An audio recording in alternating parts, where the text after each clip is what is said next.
and now call on Ranking Member Senator Durbin for his opening statement. Thanks, Chairman Grassley, for holding this hearing to look into large-scale theft of retail products that are then sold to unsuspecting consumers, often on online marketplaces. This is not a new problem.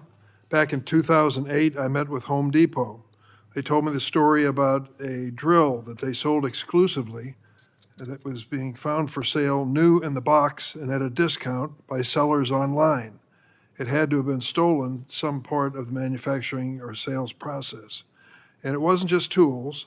This was and still is happening in all kinds of products, all kinds of stores, including cosmetics, electronics, clothes, over-the-counter drugs, toys, and as the chairman said, food and other things. I remember when the CEO of Walgreens came in to see me, based out of Illinois, and I said, now why do I have to call a clerk at your drugstore when I want to buy underarm deodorant so they can unlock the shelf and I can buy the underarm deodorant? Are these so precious that they have to have special surveillance and guarding? And he said, the fact of the matter is, retail theft takes these things in volume and sells them in volume. And of course, it's not the individual that's likely to be the one to sell it. It's some sort of an operation, which we're going to talk about today. This is a problem that affects everybody. Higher prices, lost jobs, and lost community investment when shops that can't keep up with the rising cost of theft are forced to close their doors. I've worked on this issue for a long time. As chairman of the committee years ago, I held a hearing on cleaning up online marketplace to protect consumers from stolen, counterfeit, and unsafe goods. Not long after Congress passed my Informed Consumers Act, bipartisan bill I introduced with Senator Bill Cassidy, Republican of Louisiana. This law requires online marketplaces to collect, verify, and disclose information about high-volume sellers who offer new or unused consumer products for sale on the platform.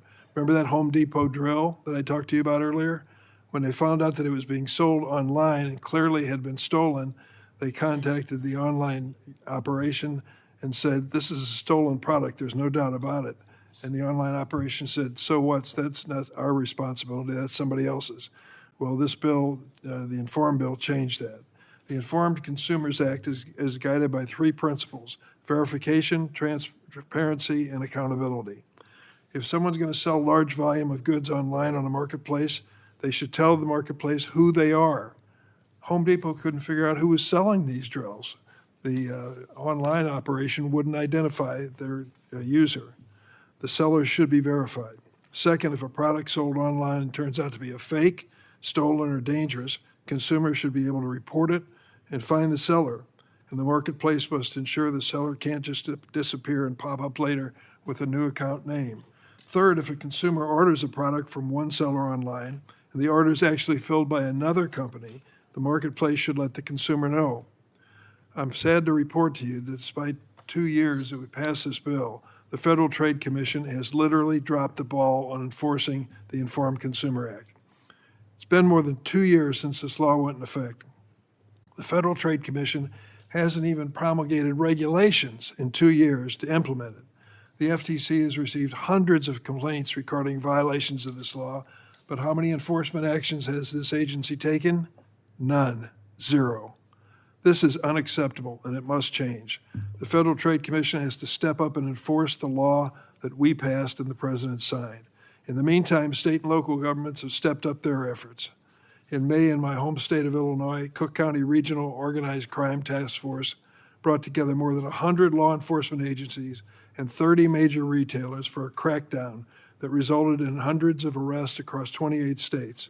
That is a success we must build on. Federal law enforcement also has an important role to play, but we must acknowledge this administration has announced different priorities. Instead of combating crimes like I described, the Trump administration has diverted critical resources toward the president's mass deportation agenda. Homeland Security Investigations, better known as HSI, plays a leading role in combating criminal networks and organized crime, including organized retail theft. But under this administration, HSI has been diverted toward rounding up immigrants, many of whom pose no threat whatsoever to this country.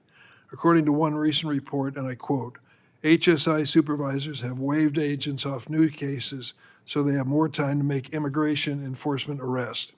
One veteran agent said, "No drug cases, no human trafficking, no child exploitation. It's infuriating." Instead, he said, HSI is, quote, "arresting gardeners." These are not the actions of an administration serious about combating crime. Diverting federal resources endangers Americans and leaves us less equipped to target and disrupt criminals, like those organized in organized retail theft. We have to have an open and honest discussion about the role of the federal government in reducing organized retail crime. I look forward to that dialogue today. Thank you, Mr. Chairman. Thank you.